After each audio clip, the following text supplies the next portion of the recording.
Hi bro. నేను ఇప్పుడే కన్నప్ప అనే సినిమా చూడడానికి వచ్చిన భయ. మూవీ ఎలా ఉంటుందా ఏందా అని చెప్పేసి భారీ అంచనాలతో వచ్చిన, కానీ అతి భారీ అంచనాలను మించిపోయే లెవెల్లో ఈ మూవీ చూసిన తర్వాత ఏంటంటే మంచు విష్ణు గారిని ట్రోల్ చేయడం మానేస్తారు భయ్య. నిజంగా ఆ రేంజ్ ఆఫ్ యాక్టింగ్ అని చెప్పేసి చెప్పుకోవచ్చు. ఇంతకుముందు చేసిన సినిమాలలో కంటే one of the best natural acting భయ్య. నిజంగా చాలా కష్టపడ్డారు. One of the best acting performance అనేది చెప్పుకోవచ్చు. కానీ మూవీ మొత్తానికి మెయిన్ హైలైట్ విజువల్ ఎవరు అని అంటే మన ప్రభాస్ గారి ఎంట్రీ. అతను రుద్ర అనే క్యారెక్టరైజేషన్తో ఆయన ఎంట్రీ రాగానే థియేటర్లో ఆడియన్స్ మొత్తం అరుపులు కేకలతో మారు మోగిపోయి దద్దరిల్లిపోయింది భయ్య. ఆ రేంజ్ విజువల్స్ అసలు ఎవరు ఊహించని కూడా ఊహించలేదు. కానీ అసలైన శివుడిని అక్కడెక్కడో కైలాసంలో కూర్చోబెట్టారు. కానీ నా దృష్టిలో నా గుండెల్లో పాతుకపోయి ఉన్న అసలైన దేవుడు ఎవడు అని అంటే నా డార్లింగ్ రెబల్ స్టార్ ప్రభాసే భయ్య. ఆయనకు రుద్ర అనే క్యారెక్టరైజేషన్ ఇచ్చినా కూడా అతను అసలైన శివుడికి ప్రతిరూపంగా కనబడుతున్నాడు. నిజంగా సూపర్ భయ్య. కానీ లాస్ట్ క్లైమాక్స్ 40 నిమిషాల ముందు మాత్రం మంచు విష్ణు గారు ప్రతి ఒక్క ఆడియన్స్ని కళ్ళల్లో నుంచి నీళ్లు తెప్పించి ఏడిపించేసి భయ్య. స్టోరీ పరంగా చూసుకున్నా, బ్యాక్గ్రౌండ్ స్కోర్ మ్యూజిక్ పరంగా చూసుకున్నా, విఎక్స్ పరంగా చూసుకున్నా, అప్పుడెప్పుడో 25 years బ్యాక్ భక్త కన్నప్ప అనే సినిమా రిలీజ్ అయింది.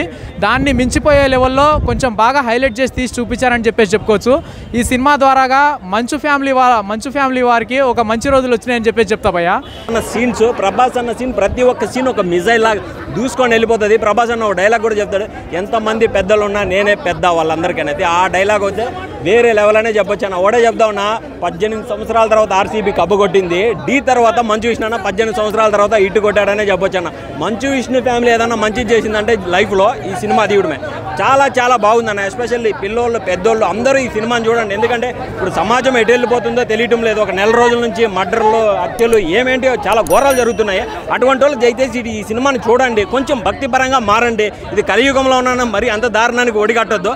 అటువంటి వాళ్ళకి ఈ సినిమా తీసాడని అనిపిస్తుంది అన్నమాట. మంచు విష్ణు అన్న మంచి పని చేశాడనే చెప్పొచ్చు అన్నమాట. భక్తిపరంగా ఈ సినిమా యూత్ ఖచ్చితంగా చూడాలి. ఆడోళ్ళు మగోళ్ళు ప్రతితంగా ఈ సినిమాని చూడండి. భార్య భర్తకి ఎలా మర్యాద ఇవ్వాలి, భర్త భార్యకి ఎలా మర్యాద ఇవ్వాలని చాలా చూపించాడు. మోహన్ లాల్ క్యారెక్టర్ కానీ, అక్షయ్ కుమార్ క్యారెక్టర్ కానీ, కాజల్ అగర్వాల్ క్యారెక్టర్ కానీ, బ్రహ్మానందం క్యారెక్టర్ ప్రతి ఒక్కరు వాళ్ళకి ఇచ్చిన 100%, 200% న్యాయం చేశారన్న. లాస్ట్ హాఫ్ అన్ అవర్ అయితే పీక్స్ అంటే పీక్స్ అన్న. అంతే deadly performance by Manchu Vishnu అన్న. Thank you. సెకండ్ హాఫ్ మీరు అసలు ఏం టచ్ చేయక్కర్లేదు, అలా వదిలేసుకోవచ్చు. సో సినిమా అయితే నా వరకు 100% న్యాయం చేస్తారు.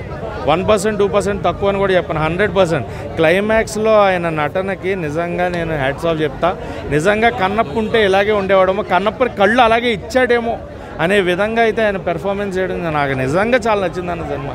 నేను తరోగా ఎంజాయ్ చేశాను. అండ్ ఖచ్చితంగా మా ఫ్యామిలీని కూడా తీసుకెళ్తాను. చరిత్ర నుంచి తీసిందే, చరిత్ర నుంచి వచ్చిన కథే ఇది. ఏదో కల్పితం ఉంది కొంతవరకు. ఆయన ఏంటి అంటే కథని మార్చుకున్నాడు.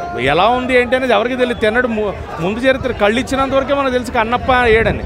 ఆయన ముందుని ఒక ఫిక్షనల్గా రాసుకున్న విధానం మటుకు చాలా బాగుంది. ఇలా అడవి మనిషి ఉండేవాడు, దేవుడు అంటే నచ్చదు, అలాంటి వాడు దేవుడికి ఎలా అయ్యాడు అని రాసుకున్న విధానం చాలా బాగుంది. తక్కువ ఉన్నా కూడా ఇంపాక్ట్ క్రియేట్ చేసే క్యారెక్టర్. మోహన్ లాల్ గారు అలాగే అనుకుంటే, శరత్ కుమార్ గారు ఇంతమందిని చూపించాలనుకుంటే వాళ్ళకున్న పాత్ర ఇంపార్టెన్స్ బాగుంది కదా. ప్రభాస్ కూడా హై ఎలివేషన్స్ ఏం లేవుగా.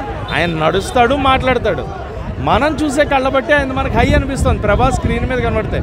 ఎందుకంటే చాలామంది అడిగారు ప్రభాస్ గారు ప్రమోషన్స్కి రాలేదు, ఆయన సినిమాకి ఆయన ప్రమోషన్కి రాడు.